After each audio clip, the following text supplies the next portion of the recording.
Oi, oi, oi. Boa noite para quem está ao vivo, boa tarde, bom dia para quem está assistindo gravado. Eu sou o Braulio Zorzella, médico obstetra, começando mais uma live da série Lives da Quarentena. Hoje será uma live de perguntas e respostas, hein? Daquelas que vocês podem entrar comigo na live para perguntar, ok? Então, deixa eu só publicar aqui, fixar. Oi, Tayane. Pronto, está fixado o comentário. Oi, Fer. Oi, Tamires. Oi, Gé. Oi, Tatá. Oi, Pri Santos. Então, eu já dei uma olhada aqui na caixinha de perguntas. Eu já vi que bastante gente mandou perguntas. Tem umas perguntas bem interessantes aqui. E, oi, Leandro. Oi, Equilíbrio Materno.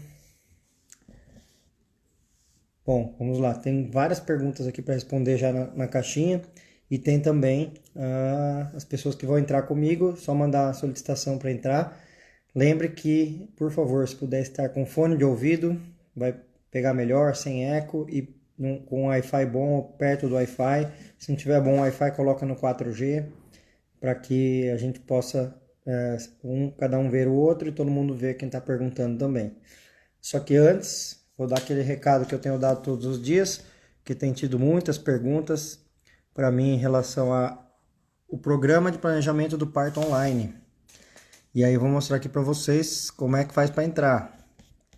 Ok, é o seguinte. Você vai lá no curso, em algum, como é que chama isso aqui? Sei lá, algum jeito de entrar na internet. Como chama isso mesmo? Hein, Vivi? Esqueci. Alguma página da internet, um Chrome, o que é o Chrome? Não, um aplicativo aí que entra na internet. E aí você vai lá colocar planejandoparto.com.br.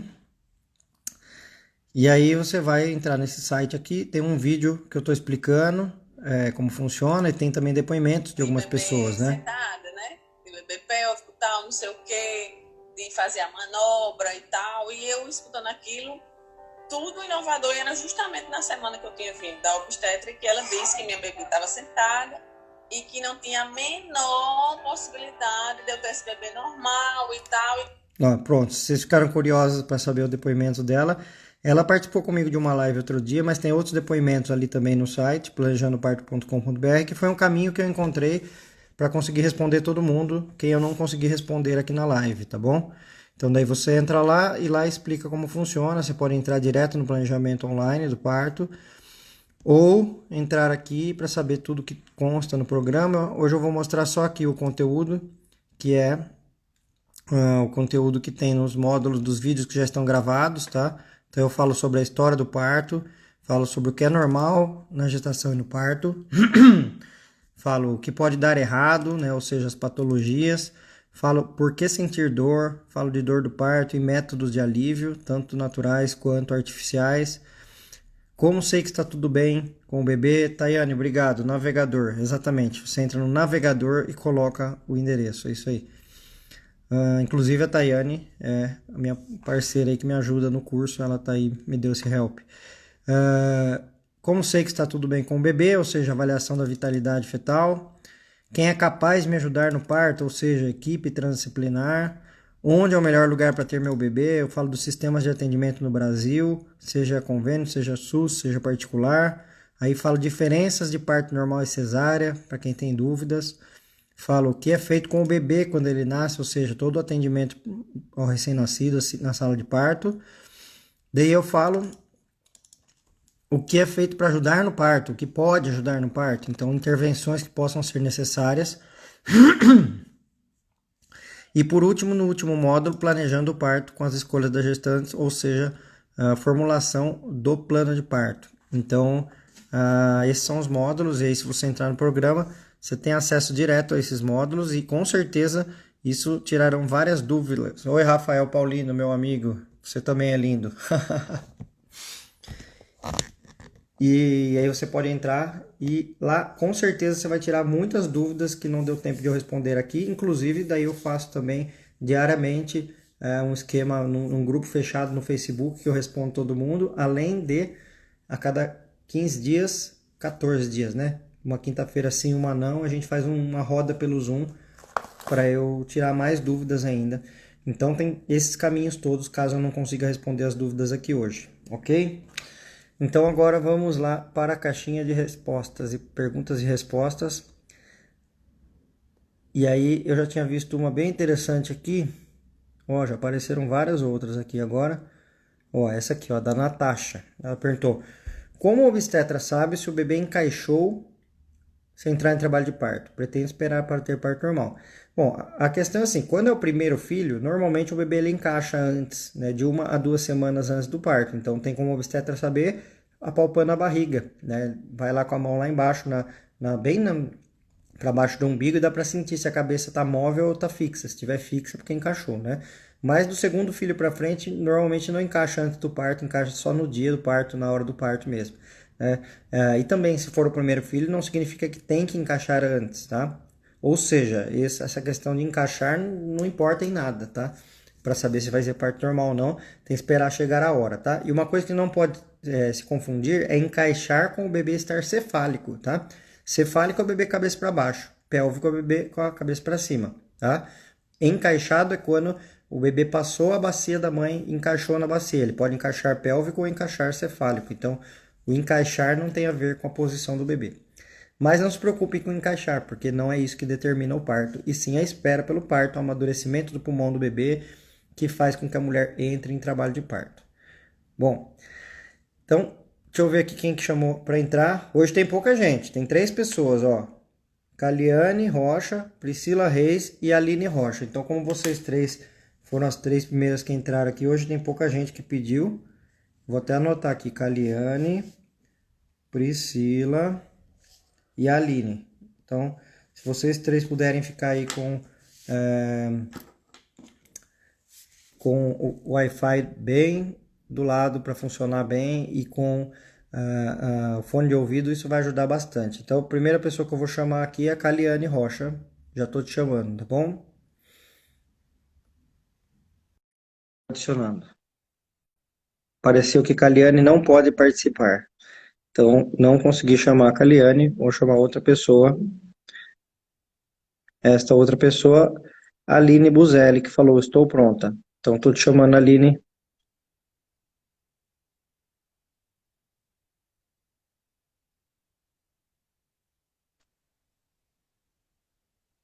Oi, Tudo bem? tudo bem? Ah, até que enfim que eu consegui, tô feliz. Que bom. Qual é a pergunta? O doutor, eu tô na terceira gestação e Uhum, eu tô de 30.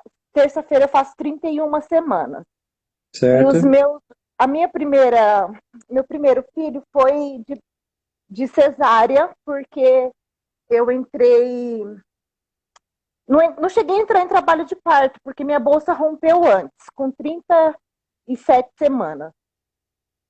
E daí a gente ficou umas 15 horas e não evoluía, e daí o médico queria me fazer indução. Mas eu não tinha muita informação, eu tinha muito medo da indução e resolvi fazer a cesárea. Aí, Entendi. depois de 2 anos, eu engravidei de novo, daí eu, né, me informei, contratei uma equipe, era para ter sido parto domiciliar. Com Uhum, 39 semanas, a bolsa rompeu novamente antes do trabalho de parto. E daí a gente ficou em casa 26 horas e não evoluiu. Eu fui para o hospital, induziu na ocitocina. Em questão de, depois que ela colocou a ocitocina em mim, foi questão de 4 horas. Foi bem rápido, foi só o cheirinho que eles falam, né? uhum, Porque foi uma uhum, cesárea anterior. uhum. Então foi o mínimo que ela colocou em mim e daí já evoluiu bastante. Quando eles aplicaram a ocitocina, era 1h30 da tarde, ela nasceu 7h30. Sete e E meia. agora eu tô morrendo de medo. Eu queria muito parto domiciliar por causa da. A gente está numa pandemia, eu tenho 2 crianças. Só que eu tenho medo de ocorrer de novo, sabe? Porque não sei se isso tem a ver ou a meu corpo, o que pode ser. Porque se eu for transferida de novo na minha cidade, além de eu pagar o parto domiciliar, eu vou ter que pagar um médico para me atender lá. Então, é uma despesa muito grande, né? Então, a sua questão é se romper a bolsa de novo antes do trabalho de parto, é isso, né? Isso, esse é o meu medo, sabe? Certo. E não sei se tem algum artigo científico que pode dizer que isso pode acontecer ou não. Tipo assim, se o Sim. meu corpo, se é alguma coisa do meu Uhum. corpo ou não. Então, vamos lá. Quando você tentou induzir no segundo, né? Você falou que foi para o Uhum. hospital e induziu lá com ocitocina, mas antes disso você usou algum método para tentar induzir o parto antes? A gente ficou com chá, com exercícios, caminhada, só isso em casa. Chegou a Mais fazer nada. acupuntura? Acupuntura ou não? Não, Não? não. É, Só você quando eu com- cheguei no hospital, a doutora só fez o descolamento de membrana e já pediu para aplicar a ocitocina. Tá. E óleo de rícino, você chegou a tomar ou não? Nada, não. Nada. Não Tá bom. fiz nada disso. Então vamos lá. São duas questões. A primeira é se romper, né? O que Uhum, ocorre é assim, não é o seu corpo, né? Porque cada bolsa é uma bolsa, a bolsa que está aí é uhum, uma nova bolsa, né? entendi. Só que tem uma questão que a gente sabe que a alimentação ela pode influenciar sim na bolsa romper antes da hora. Uhum. Por isso que a gente recomenda acima de 34 semanas cortar carboidratos que são industriais, né? E manter só Sim. carboidratos naturais, tipo arroz, batata, né? E cortar pão, macarrão, lasanha, massas em geral, Uhum, cortar doces, né? Isso é uma questão uhum, que ajuda a prevenir a bolsa rota fora do trabalho de parto. Tanto que você perguntou se tem algum trabalho científico, não tem algum trabalho muito grande, mas tem umas evidências que mostram que, por exemplo, indígenas, que praticamente não comem carboidratos artificiais, eles uhum. só comem naturais, quase não tem índice nenhum de bolsa rota fora do trabalho de parto, né? Então, pode Uhum. estar aí uma chave para a gente saber o motivo que faz romper a bolsa antes do trabalho de parto, tá? Excesso de carboidratos. Essa é uma questão. Sim, Segunda sim. questão, se romper, né, tem vários métodos de indução pré-hospitalares, tá, e que funcionam muito bem, já comprovados, Uhum, antes de precisar induzir no hospital, né? No hospital vai ser sim. ocitocina, que é Uhum, o que se usa, né? Mas em casa, uhum, antes, dá para usar, por exemplo, a acupuntura, que é muito eficiente, tá? Dá para usar a uhum, homeopatia, que é muito eficiente, dá para usar óleo de rícino, que é muito eficiente. Então, são todos uhum. métodos que a imensa maioria das vezes faz com que a mulher entre em trabalho de parto sem precisar ir para o hospital colocar ocitocina, Sim, entendeu? sim. E as Então, minhas duas bolsas, doutor, foi assim, não foi, foi parcial, sabe? Elas uhum, ficavam, ela vazava aos poucos, não foi. Como eu já estava com mais de 37 semanas nas duas, aí foi, mas, tipo, não foi aquela bolsa que estoura de uma vez. entendi. Mas Sim. romper, a bolsa é romper, independente se é Aham, parcial, se é total, quando rompe, é. rompeu, né? Daí a gente já começa a contar as horas do rompimento, né? Mas é Sim, isso, sim. então minha sugestão é essa, cortar carboidratos no final da gestação e utilizar métodos de indução não farmacológicos antes de ir para o hospital, Ai, que ótimo. Obrigada, tá, tá doutor, bom? por Obrigado a ter você, me boa tirado essa sorte, dúvida. depois você vem me Obrigada. contar aqui como é que foi, tá bom? Venho sim, pode deixar. Obrigada. Obrigado a você. Tchau. Parabéns Tchau. pelo seu trabalho, viu? Muito lindo. Obrigado mesmo. Tchau, tchau. Tchau. Beleza, muito bom. Muito boas perguntas. Vamos lá para a próxima caixinha de perguntas. A Nath está perguntando assim, ó. Fale sobre o balão de Krause para VBAC. Então, deixa eu traduzir aqui para as pessoas, tá? VBAC é a sigla em inglês, eu prefiro em português. PNAC, parto normal após cesárea, né? Em inglês seria Vaginal Birth After Cesárea. Fale sobre o balão de Krause. O balão de Krause é um balãozinho que a gente pode utilizar quando ocorre a necessidade de induzir um parto, né? Então, nos casos onde a pessoa não tem a cesárea anterior, a gente pode usar a prostaglandina via vaginal, que é o misoprostol ou propés, né? Então, a gente pode usar. No caso, quem tem cesárea anterior, não dá para usar, porque aumenta a chance de rotura uterina. Então, a gente usa o método de Krause, que é o método do balãozinho aí, né? Que ela citou. O método, ele é bastante eficiente, ele é um método que ele, muitas vezes, por si só, desencadeia o trabalho de parto sem precisar fazer mais nada, tá? Esses dias teve um caso que algumas pessoas vieram comentar comigo, de uma pessoa que estava com 2 cesáreas anteriores e que a médica não quis usar o método de Krause, alegando que ele não funciona, né? E, infelizmente, é um desconhecimento da médica, porque muitas vezes só o balão, só passar o balão, faz a mulher entrar em trabalho de parto. Então, é um baita de um benefício usar o método de Krause. Seria muito interessante que todos os médicos conhecessem isso. Eu estou pegando aqui no Google, só para mostrar qual que é esse balão, para ficar mais didático até. Deixa eu achar aqui. Ó, aqui tem uma imagem que é feita com uma sonda mesmo, uma sonda comum, sonda de Foley, que é sonda de urina, né? Que é essa aqui. Então aí a gente passa a sonda pelo colo do útero e insufla o balão depois do colo do útero e puxa de volta e deixa puxado, né, para forçar o colo do útero e aos poucos ele ir dilatando. Quando o balãozinho sai, a pessoa está com 3, 4 centímetros de dilatação, né? Mas aí o Krause, que é o que ela comentou, é esse aqui, ó, que tem, ele é duplo, tá? Então ele tem dois balõezinhos, um que fica por dentro do colo e outro que fica por fora do colo, tá? Naquele outro lá dá para colocar 50, 60 ml só de líquido, nesse aqui dá para colocar 80 ml aqui, 80 aqui, esse aqui ele é até mais eficiente do que o outro, apesar de que o outro é bastante eficiente também, tá? Então, o método de Krause, ele é um método bastante útil para quando tem cesárea anterior, só para quando precisa induzir o parto, tá? Ou seja, quando chegar em 42 semanas, quando tem diabetes gestacional, chega em 40 semanas. Quando tem hipertensão, 37, 38, 39 semanas, depende de cada caso, né? Então, isso vai depender de cada caso, o motivo de ter que induzir, mas ele é um método muito bom. E uma coisa que eu sugiro para vocês converse com os médicos, com as médicas de vocês sobre o balão, quem tem cesárea anterior, tá? Porque ele é muito eficiente. E aí não adianta chegar com 41 semanas para o médico descobrir que existe e falar, não dá certo, não funciona, talvez por desconhecimento, entendeu?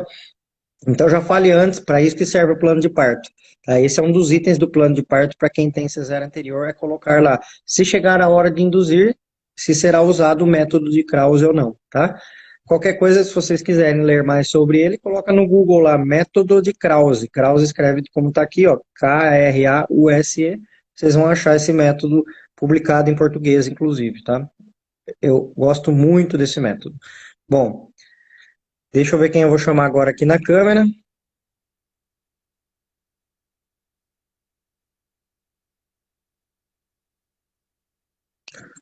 A Priscila Reis, que eu falei que eu já ia chamar, estava aqui me esperando. Vamos lá, Priscila, estou te chamando.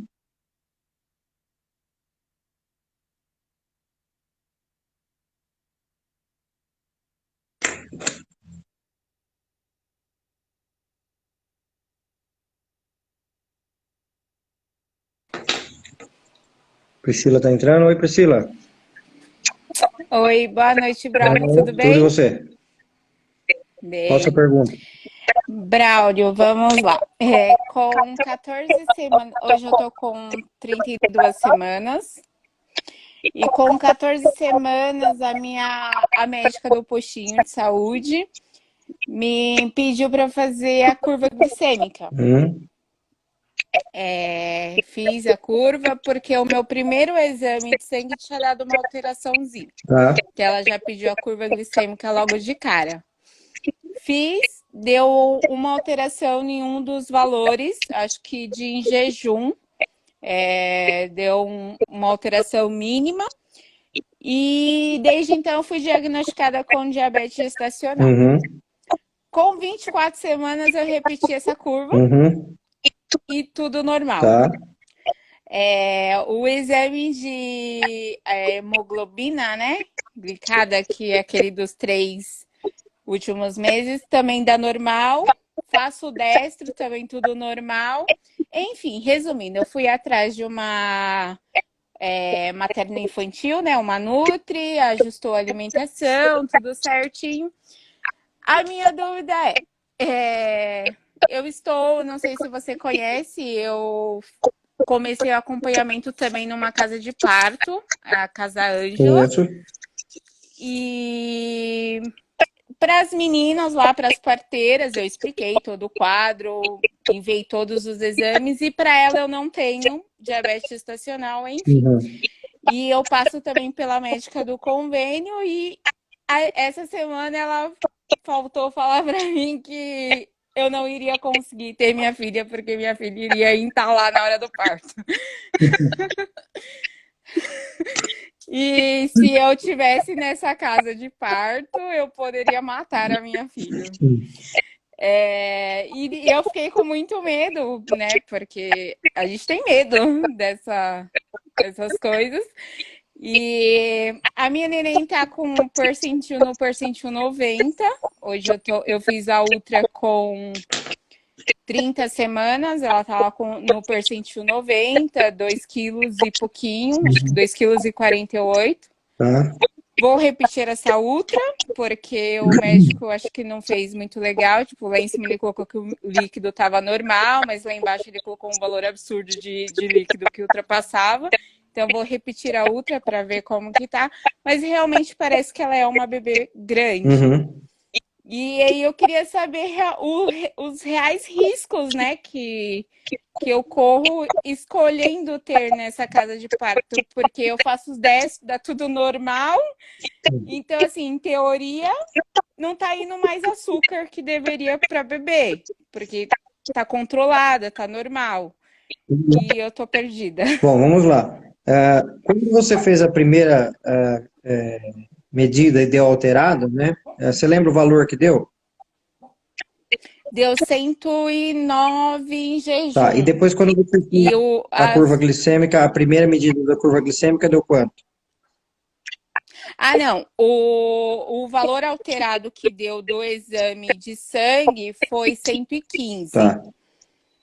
O primeiro exame de sangue. E a curva, a primeira alteração foi 109. Tá, então vamos por partes. Primeiro vamos falar do diagnóstico, depois a gente fala da conduta, né? O que tem que ser feito. Para a gente considerar um diagnóstico de diabetes gestacional, basta uma medida alterada na gestação que já é diabetes gestacional. Esse é o diagnóstico, tá? Só que aí existe, dentro de todas as diabetes gestacional, a pessoa que está mais controlada possível e a menos controlada possível, certo? Então, o fato de ter o diagnóstico não significa que está todo mundo no mesmo balaio, tá? Bom, aí o que acontece? Para que serve ter o diagnóstico de diabetes? Para adequar a dieta, porque não faz mal para ninguém adequar a dieta. Então, a conduta para diabetes gestacional é acertar a dieta, né? Então, por isso que não faz mal colocar o diagnóstico de diabetes gestacional em todo mundo que tenha um valor alterado, desde que a pessoa que coloque esse diagnóstico e a que receba entenda o que isso está querendo dizer, tá? Que a princípio é só para fazer dieta, se consegue complementar com atividade física melhor, e depois disso seguem os controles, né? Que são os destros que você faz, as verificações do peso do bebê e do líquido amniótico. Quando está tudo muito controlado, que seria muito controlado? Bebê abaixo do percentil 90, o ILA abaixo de 18 e os valores da glicemia dando bons, né? É possível até chegar em 41 semanas de espera, tá? Quando está tudo descontrolado, líquido aumentado, bebê aumentado, valores dando alterados, precisa de uma espera até 37, 38 semanas e não muito mais que isso, tá? Então, na casa de parto, elas são muito criteriosas e muito bem rígidas com as regras do que pode e que não pode lá.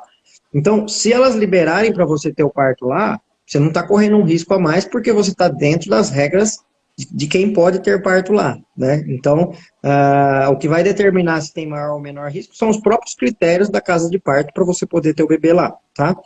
Aí, então, logicamente que elas não iriam ser responsáveis de permitir que você tivesse o bebê lá se tivesse um risco a mais, tá? Mas aí, vamos pensar na diabetes descompensada. Qual o risco que uma pessoa corre, tá? Ela corre um risco de o bebê ter uma desproporção cefalopélvica, que é o bebê não ter passagem, tá? Aí o que tem que fazer é uma cesárea, não tem outro jeito, tá? E aí, se isso acontece numa casa de parto ou de parto normal, é só transferir para o hospital e fazer cesárea no hospital, não tem outra solução, tá? E o outro risco que existe é o pós-parto, depois o bebê ter hipoglicemia. né? Então, por isso que tem uma verificação maior da glicemia do bebê depois que ele nasce, fazendo o destro, picando o pezinho do bebê para fazer o destro, entendeu? Então, assim, o que eu acho é, você tem o diagnóstico, você tem que fazer a dieta e atividade física e controlar. Se a casa de parto permitir que você tenha o bebê lá, é porque está tudo muito controlado. Se não permitir, é porque não está controlado, né? E aí, então, daí você já vai ser mesmo direcionado para a equipe do hospital. Só que uma coisa que eu já sugiro para você, essa médica que falou essa história aí, que o bebê vai ficar entalado e tudo mais, é muito raro ter algum médico que atende convênio e que entenda de parto normal, tá? Porque tem uma lógica nessa história. Nenhum convênio cobre parto normal. Então é muito raro ter algum médico que entende de parto normal atendendo convênio. Então, logicamente que o palpite de médicos de convênio muitas vezes estão voltados a cesárea, que não vai dar certo parto normal. Eles não acreditam muito em parto normal porque eles não veem muito isso acontecer. Você pega os índices de convênio, são todos acima de 90% de cesárea. Então, não dá para pegar opinião. É como se você fosse no cozinheiro italiano e perguntar como é que faz comida japonesa. Não vai, ele vai falar que a comida é ruim, que não serve, que tem que mudar para a comida dele, né? Entendi. Certo? Tá certo, então, Braulio. Muito obrigada, viu? Boa sorte aí. Espero que tudo fique normalizado aí para que você possa ter na casa Ângela, caso não puder, que você tenha uma equipe consciente para conseguir te atender no hospital. Obrigada, Braulio. Obrigado a você. Me conte depois. Boa noite. Pode deixar que eu volto para contar. Tchau, tchau. Tchau, tchau. Bom, vamos lá. Gente, eu tô vendo bastante gente fazendo perguntas aqui. E lembrando que as perguntas que eu respondo são as perguntas na caixinha de perguntas, tá? Que é justamente para todo mundo poder ver a pergunta que eu estou respondendo. Então, tem que mandar a pergunta pela caixinha, ok? Então, vamos lá na caixinha de perguntas. A Tamires está perguntando: rompimento de bolsa é uma violência obstétrica? Quando ela se torna necessária? Bom, violência obstétrica, ela não é caracterizada por algum procedimento em si, mas sim pelo o que leva a fazer esse procedimento, o conjunto de coisas que levam à decisão desse procedimento. Por exemplo, romper bolsa pode ser violência obstétrica ou pode não ser, né? A mesma coisa, porque nos casos onde é necessário o rompimento de bolsa, não vai ser uma violência obstétrica. Se for indicado, se a mulher for informada disso, aceitar isso, a equipe souber por que está fazendo e fizer isso, isso não vai ser violência obstétrica, né? Então, nos casos, por exemplo, no final do parto, onde o bebê está encaixado de uma forma inadequada, em alguns casos pode ser que romper a bolsa ajude, tá? Em alguns casos de indução também pode ser que ajude a romper a bolsa para que o parto continue, né? Mas na imensa maioria das vezes não vai ser necessário romper a bolsa. Então, quando for de uma forma desnecessária, aí sim é uma violência obstétrica. Quando for de uma forma que não informou a mulher, e não perguntou para ela e foi lá, opa, rompeu a bolsa, sem querer. Não, isso é uma violência obstétrica, né? Então, a questão é conversar sempre e definir e decidir juntos, né? Diferente de outros procedimentos, por exemplo, como a manobra de Christeler, que é aquela de empurrar a barriga para o bebê nascer. Aquela sempre será uma violência obstétrica, porque não tem nenhuma indicação de que ela seja feita, inclusive ela é uma manobra considerada proibida hoje em dia, né? Bom, vamos lá, vou chamar agora. Bom, a Giovana Rossi, que falou que estava pronta aqui, vou te chamar, tá, Giovana? Deixa eu só achar você aqui, tá aqui, ó, Giovana Medeiros Rossi. Estou te chamando.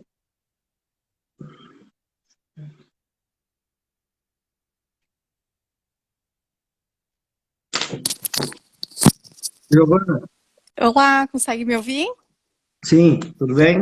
Tudo bem, doutor, e você? Tudo. Qual a sua dúvida? Então, eu tô grávida, faço 28 semanas amanhã.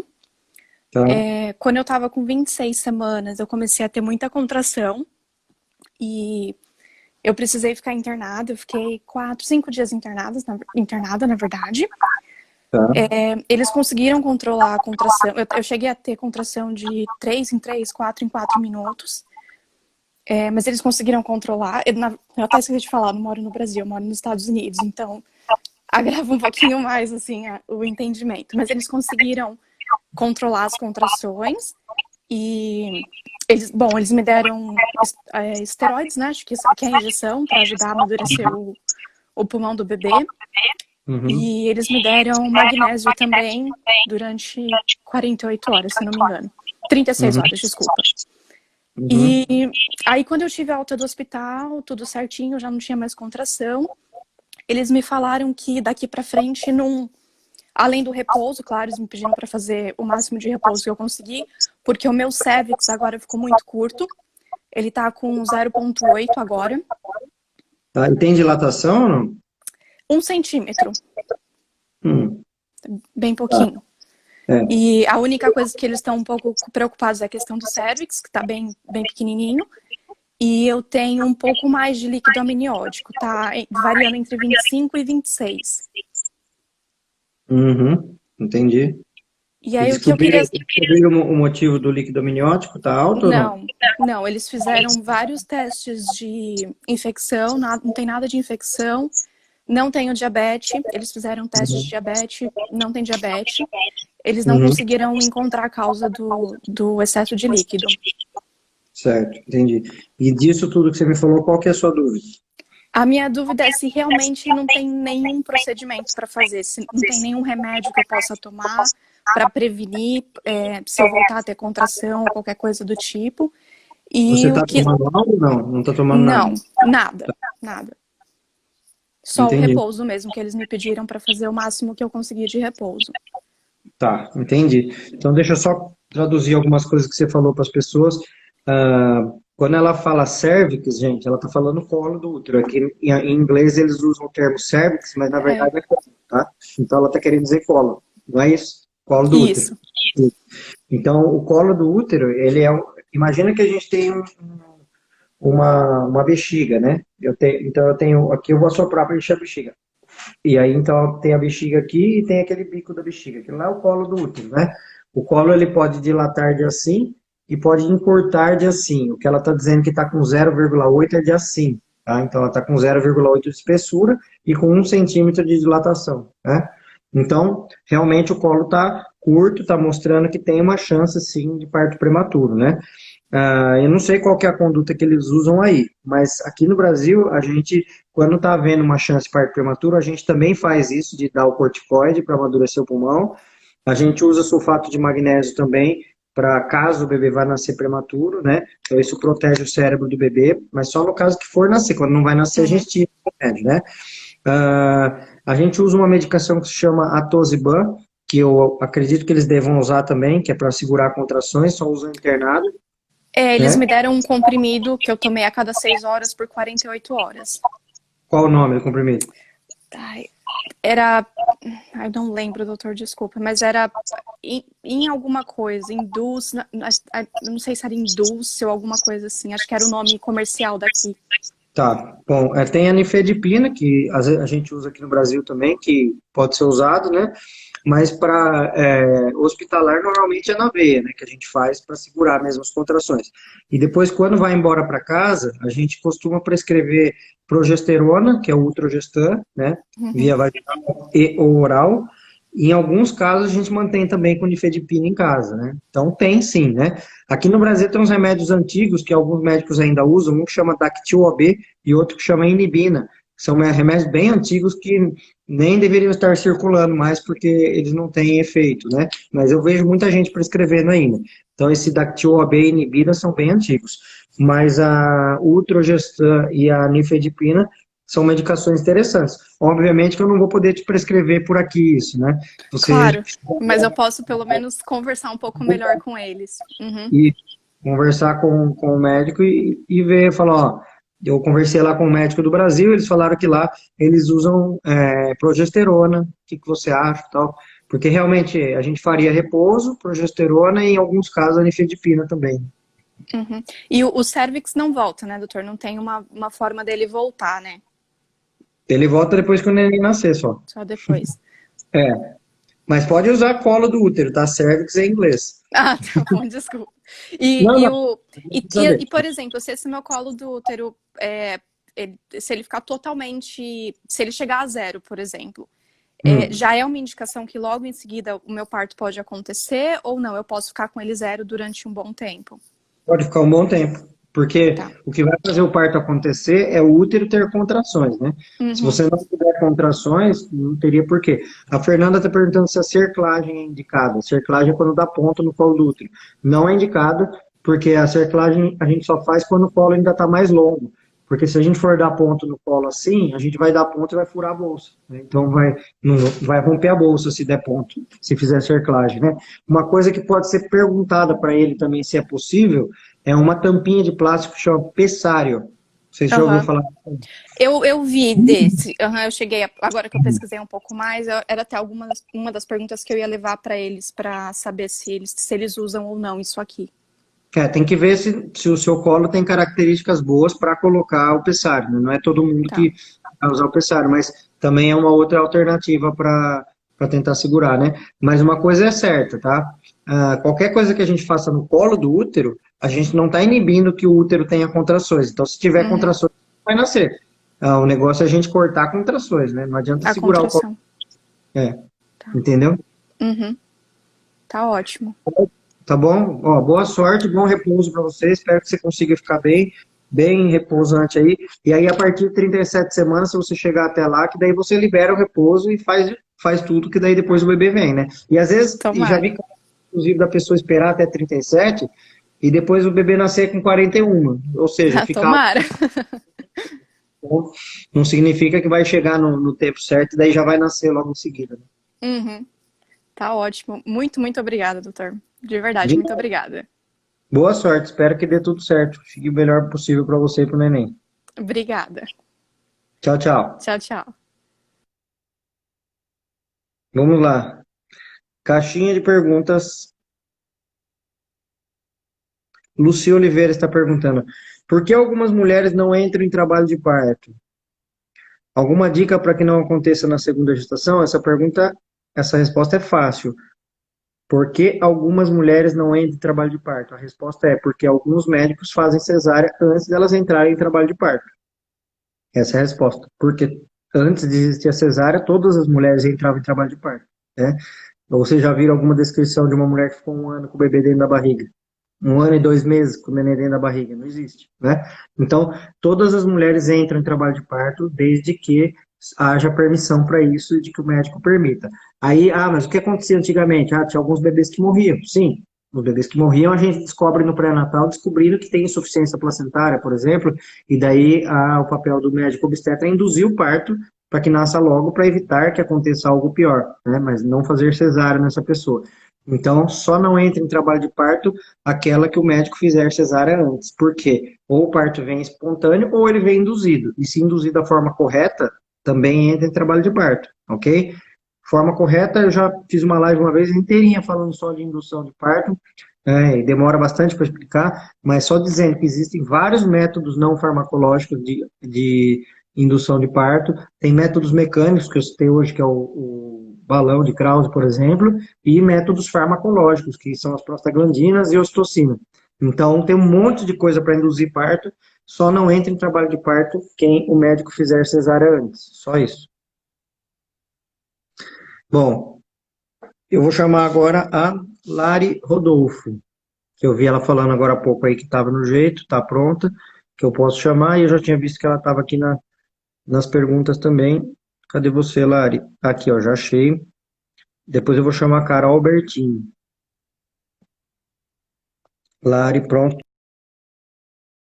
Estou te adicionando.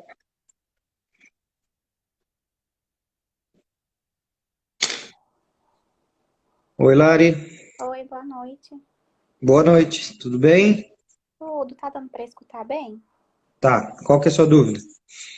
Então, a minha pergunta é a seguinte. Quando eu descobri que eu estava grávida, eu estava pesando 47 quilos. Uhum. Eu tô com 36, completei 36 semanas e tô pesando 55. Uhum. A altura é 1,61 m. Aí eu queria saber se é desnutrição, se é baixo peso ou se tá normal. Fala de novo o que você queria saber, que na hora que você falou, eu queria saber, cortou. Queria saber se... Assim, eu queria saber se o ganho de peso está dentro do padrão relacionado à altura, né? Uhum.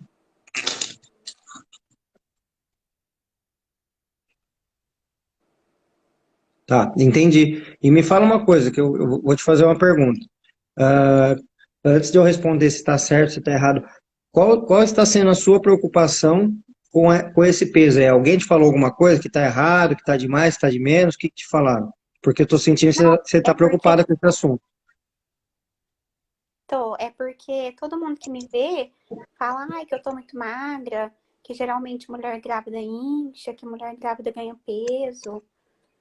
Mas assim, a preocupação maior é essa, porque onde que, assim, onde que eu vou, por exemplo, às vezes se eu tiver que fazer alguma coisa, aí a pessoa me vê e fala, nossa, você tá muito magrinha. Aí minha Eu cabeça imaginei. Eu imaginei que fosse isso. Então, antes de eu te responder se está certo ou se está errado, eu vou fazer uma outra pergunta para você. Você já viu alguém falar para alguma mulher grávida: Nossa, como sua barriga está média? Nossa, como sua barriga está normal?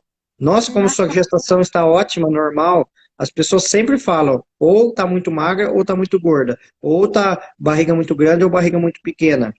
Eu não sei o que acontece com as uhum, pessoas que elas gostam de dar palpites de que tem algo errado acontecendo na gestação, tá?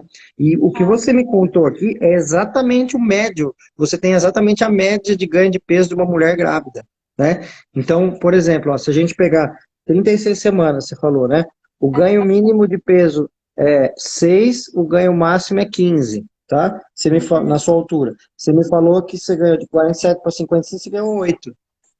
Normal. Então, se alguém te fala isso, a pessoa está completamente enganada. Porque eu nunca ouvi ninguém falar para a pessoa, nossa, que barriga média, nossa, que peso médio. Isso aí é palpite das pessoas. Faça assim, ó, tampe o ouvido, Porque, tá?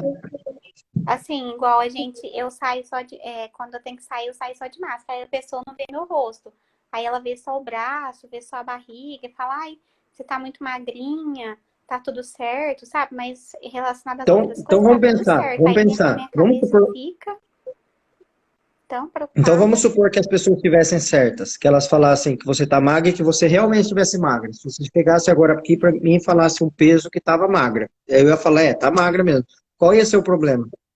Me fala você. Tá cortando. Tá me ouvindo? Você entendeu minha pergunta? Não, peraí que eu vou só mudar de lugar aqui. Precisa ficar pertinho do Wi-Fi, porque senão não pega bem mesmo. Acho que agora A minha pergunta é a seguinte: se realmente você tivesse pouco peso, tá? Vamos supor que tivesse ganho pouco e você me perguntasse isso, eu olhasse na curva e falasse, realmente, Larissa, tá ruim aqui, tá com pouco peso. Qual ia ser o problema disso? Me fala você.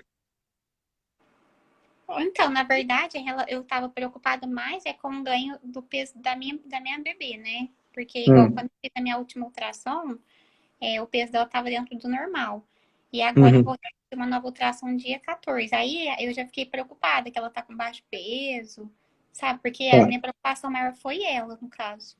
Então, mas olha só, você é uma pessoa que você falou que engravidou com 47 quilos, né? É, Então você é uma pessoa magra, né? Se sua bebê nascer com 2,6 kg, 2,8 kg, tá ótimo, é uma bebê proporcional a você, né? Então, mesmo que dê peso baixo na neném, muito, uhum, muito provavelmente não vai ser abaixo da curva normal, né? Porque tá dentro do esperado, né? uhum, Então, a gente nunca se preocupa com o ganho mínimo de peso da mãe em relação ao peso da bebê. Nunca, não existe essa preocupação. A preocupação de pouco ganho de peso da mãe é a mãe ficar muito magra depois e ficar desnutrida depois que nasce o bebê. Tem nada a ver com o bebê, tá? ah, O bebê ele aproveita o que precisa aproveitar da mãe. Então, vamos supor que você tivesse engordado 2 quilos a gravidez inteira. Estaria uhum, baixo peso. Isso significa que você emagreceu, perdeu massa magra sua e poderia até ficar desnutrido depois, mas não tem nada a ver com o bebê isso, entendeu? Tem a ver com a própria mãe, não com o bebê. Então não se preocupa, esquece essa dúvida aí que não tem essa preocupação. tá. E outra pergunta que eu tenho é Hum. relacionada à vitamina D. Na gestação, tem uma dosagem máxima que pode tomar ou não? Tem um limite? Máxima.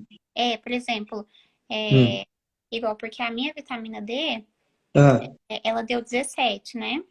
Ah, E aí eu comecei a tomar de 2.000. Agora ela tá com 24. E a minha médica aumentou um pouco, porque já faz um período grande e agora eu tô tomando de 4.000. uhum. Tá Aí, tranquilo. Tá tipo tranquilo. assim, A dose máxima diária seria 10.000 por dia. Então tá tranquilo, tá dentro do esperado na, aí, na, na gestação, né? na situação. Uhum. Não interfere no Não, bebê não, também. não que não possa tomar mais. Eu acompanho uma gestante, por exemplo, que ela faz um tratamento específico por outro motivo, que ela toma 80.000 de vitamina D por dia, mas por outra patologia. Então, não é que não pode tomar mais que 10.000, mas é que se for só pela correção da vitamina D, até 10.000 está de ótimo tamanho, né? Então, se você está tomando 2.000, 3.000, 4.000, 5.000, tá tudo dentro do normal, do esperado, né? Tá indicado, então, né? É isso. Certo? Então tá certo, então. Então tá bom, fica tranquila que seu peso tá ótimo, você tá bem. Tanta É mulher gostaria de conseguir só engordar 8 quilos na gravidez, não consegue. Você tem que dar graças a Deus que tá conseguindo. porque, igual, nem chá, nem nada, eu não enchei, sabe? Aí eu fico preocupada, aí todo mundo tem e eu não, né? Por que que eu seria diferente? Não, inchar na gravidez é comum, mas não é normal. O normal é não inchar, tá? É Ah, comum, tá. muita grávida incha, mas o normal é não inchar, Ah, que bom, certo? então. Então tá Então tá certo. bom, Obrigada e boa tá noite, viu? joia. Obrigado a você, boa sorte. Tchau, obrigada. Bom, beleza. Vocês ouviram, né, gente? E tanta gente que tem essas questões, isso é o que eu já falei várias vezes aqui, né? Que muitas vezes as pessoas ficam colocando minhoca na cabeça das pessoas sem necessidade e levantando lebres de coisas que não precisam, né? Gravidez é natural. Se a mulher está grávida, é porque o corpo dela está mostrando que funciona, que ela tem ótima saúde a ponto de gerar outra vida, outro bebê. Gravidez é natureza, é fisiologia, não é doença. Então, a imensa maioria das vezes está tudo muito bem, tudo normal. O ganho mínimo para o ganho máximo de peso tem uma amplitude gigante, tanto da mãe quanto do bebê. Então, tem amplitudes grandes entre os mínimos e os máximos de normalidade. A imensa maioria das pessoas cai dentro das curvas normais, né? As patologias são as exceções, né? Vocês viram que no começo eu falei, ó, lá no programa de planejamento do parto, tem um capítulo lá que é o capítulo, quer ver? Deixa eu até mostrar de novo aqui para vocês, que rapidamente que eu já vou chamar outra pessoa para conversar. Calma aí que tá entrando, por que que tá demorando? Ó, eu falei para vocês, tem aqui o programa e tal, daí aqui para baixo tem os módulos, daí vocês lembram que eu falei assim, ó, nesse módulo aqui tem tudo que é normal na gestação, que daí eu falo isso que eu estava falando agora. É um capítulo inteiro falando de fisiologia, gestação e parto, tudo que é normal. E depois, no capítulo 3 eu vou falar o que pode dar errado, ou seja, patologia. Mas o 3 já é exceção, né? O que pode dar errado. A imensa maioria das vezes dá certo. Faça um exercício aí com você mesma e pense o seguinte: quando não existia medicina, quando não existia assistência ao parto, quando não existia obstetrícia, por exemplo, dava mais certo ou dava mais errado? Pensa isso aí na sua cabeça. Ou seja, tinha lá 1.000 mulheres grávidas. Morria mais ou sobrevivia mais? Mães. Morriam mais ou sobrevivia mais? Bebês. Então, acho que vocês estão sabendo responder. É só vocês olharem para outros mamíferos. A gente tem lá um tanto de cachorro. E aí nascem os cachorrinhos. Morre a maioria ou sobrevive a maioria? Tanto de gato. Morre a maioria ou sobrevive a maioria? E assim por diante, nos outros mamíferos. Os mamíferos que deram certo no planeta Terra e que não estão em extinção, o ser humano é um deles, eles dão mais certo do que errado. Então, a imensa maioria das vezes as coisas dão certo e a exceção é que dá errado e a medicina surgiu para corrigir a exceção, tá? No caso da obstetrícia, é a mesma coisa, tá? Bom, eu vou chamar agora que eu falei que eu ia chamá-la, já sei, tá aqui. A Carol Bertin. Tô te chamando, Carol.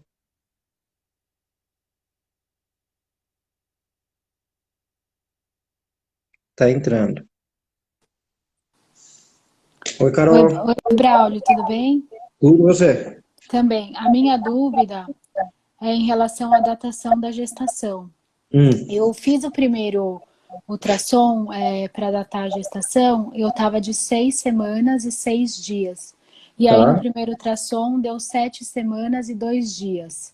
tá. Aí, tudo bem, falei com a minha obstetra, a gente ia seguir a data da última menstruação mesmo. Que Só é que aí, qual? que é 6 semanas e 6 dias. Não, qual a data da última menstruação? 15/3. Tá. É. Aí, no primeiro morfológico, quando eu fiz, eu fiz com 12 semanas e 2 dias, e lá já Uhum, deu 13 semanas e 5 dias, ou seja, acho que 9 dias a mais. uhum. E eu não Entendi. voltei ainda na obstetra, por conta da Uhum, pandemia, a gente está fazendo consultas mais espaçadas. Aí fiquei entendi. meio perdida em relação ao impacto dessa diferença no final da gestação, se precisar de alguma indução, etc. Tá, sua pergunta é ótima, porque muitas vezes ocorre erros, né? Até mesmo pelos médicos, de ir adotando novas datas lá para frente, e aí vai deixando o Sim, bebê cada vez mais velho, né? sim, Quando você fez o ultrassom de 6 semanas e 6 dias, tá? Vamos entender o propósito dele. O propósito dele é confirmar que a pessoa está grávida, confirmar que é um bebê só, para ver se é gêmeo, se não é, né? sim, Confirmar que está dentro do útero, tá? E sim, fazer uma medidinha que chama CCN, que é comprimento crânio-nádega, tá? sim, Por quê? Na fase de 6, 7 semanas, o bebê, ele é um embrião ainda, né? Quando vai fazer o morfológico, não é mais embrião, já é feto. Feto tem sim, braço, perna, cabeça, tudo. Então, quando é a fase do embrião, a altura do embrião, ou seja, o comprimento do embrião, ele é muito fiel ao tempo que está.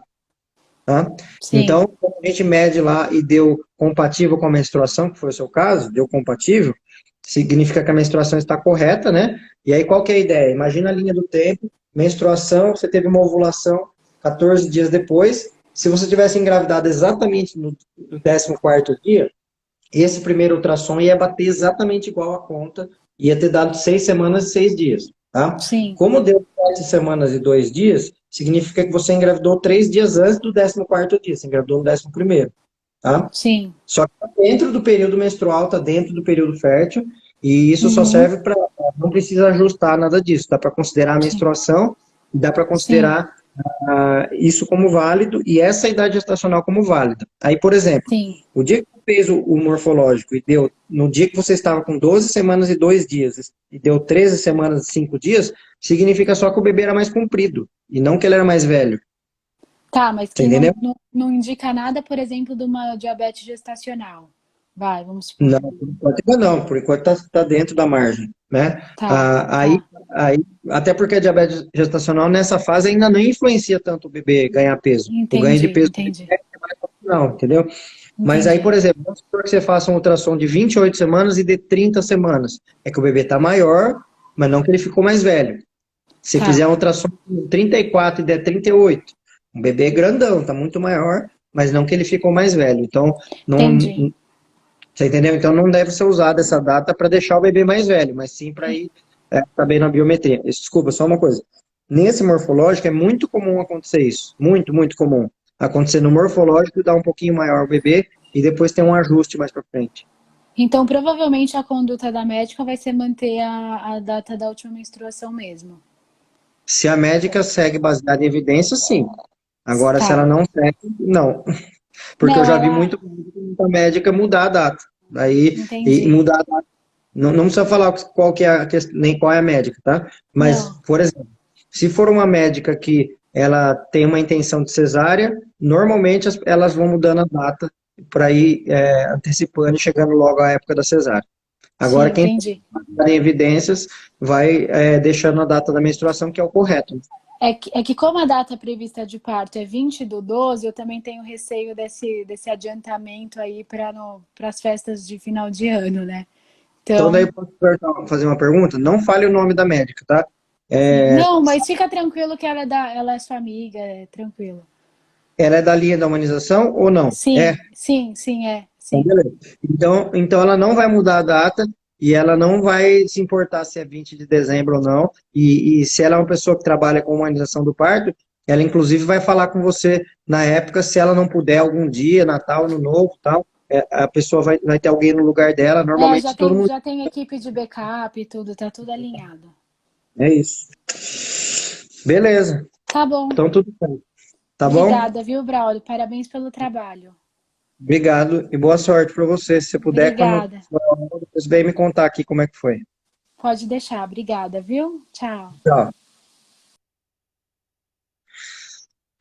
Bom, vamos ver se dá tempo ainda de mais alguma caixinha de perguntas aqui. Ó, Érica Sapaterra está perguntando: engordando 1 quilo por semana na reta final, é normal? 1,60 m, 69 quilos.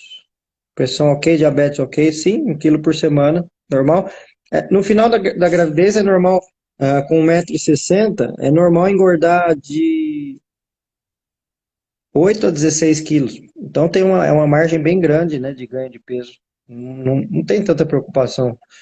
O peso é uma das menores preocupações na gestação. A gente se preocupa mais com peso quando a pessoa está inchada, porque o inchaço pode ter a ver com pressão alta, mas não pelo peso em si que tem na balança, entendeu? E sim pelo fato de ter adicionado muito líquido, né? E estar muito inchada e ter a ver com pressão alta. Então a preocupação nossa com peso é muito mais nesse sentido do que o ganho mesmo, né? De peso.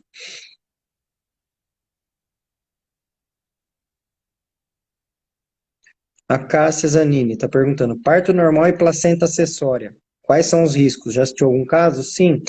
Para quem não sabe o que é placenta acessória, ou placenta suscenturiada, ou lobo acessório, é uma placenta que ela tem como se fosse uma pequenininha ali, uma irmãzinha gêmea dela, extra, né?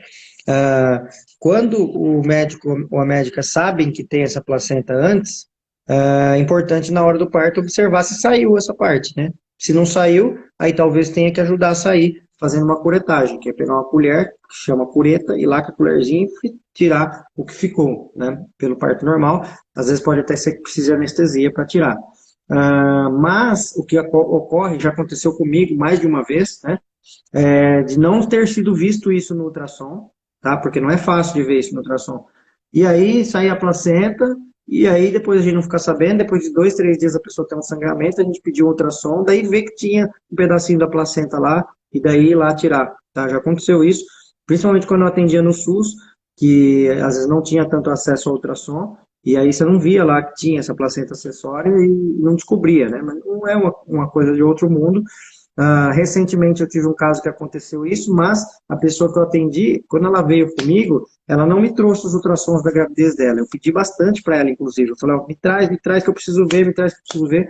E não trouxe. Eu não sei se está anotado lá ou não, eu só sei que eu fui descobrir 2 dias depois do parto que tinha ficado uma placenta acessória, porque eu não tive acesso aos ultrassons, né?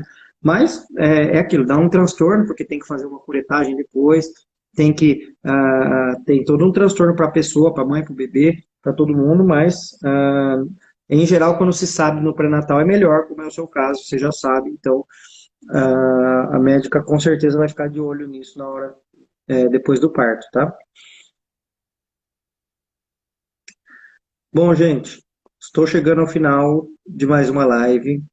E queria agradecer a todo mundo que participou comigo, queria agradecer a Aline, a Giovana, a Priscila, a Lari e todas as que fizeram caixinhas de perguntas. Quem eu não pude responder, quem eu não consegui responder, vocês já sabem, tem o caminho lá no Planejando o Parto. Tá? Aproveitem de mim esse mês, que esse mês eu estou de férias do consultório, eu não tenho consultas para atender, não tenho partos para atender, eu só vou estar trabalhando online. Então, podem aproveitar de mim e fazer perguntas para mim, tá? O caminho é entrar pelo programa, tá? Por que eu preciso que você entre pelo programa? Deixa eu explicar rapidamente.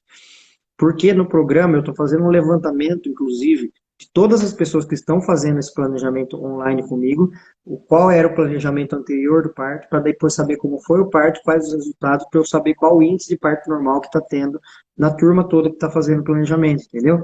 O que eu quero saber também, eu quero saber esses números, tá? Já tem 184 pessoas que entraram no Planejando o Parto, e eu quero ter esses números depois de quantas pessoas que tiveram parto normal, quantas tiveram cesárea, se essas informações minhas estão sendo úteis para as pessoas aumentarem índices de parto normal, diminuírem índices de intervenção. Então, por isso que eu preciso que entre através do programa, que é o planejandoparto.com.br, tá? Você vai ver lá como funciona, eu já expliquei no começo dessa live. E aí, tem um valor a ser pago por mês? Tem, mas é um valor que é o preço de custo para manutenção do projeto. Eu tenho 7 pessoas trabalhando comigo, por isso que tem um preço de custo do projeto. Então tem um valor sim, porque tem uma estrutura bem grande por trás disso, dessa logística toda. Mas a intenção é conseguir responder todo mundo, conseguir ajudar todo mundo e que as pessoas tenham o melhor parto possível, os bebês, os melhores nascimentos possíveis. Tá? Estou por aqui, semana que vem, todos os dias às 18. Eu acho que na segunda-feira vai ser às 19, pelo que eu estava vendo aqui no calendário. Tá? A pessoa que está convidada, ela vai poder às 19, mas é uma pessoa bem legal, que é o Beto Lima, que é o Eu Papai, e nós vamos conversar sobre paternidade.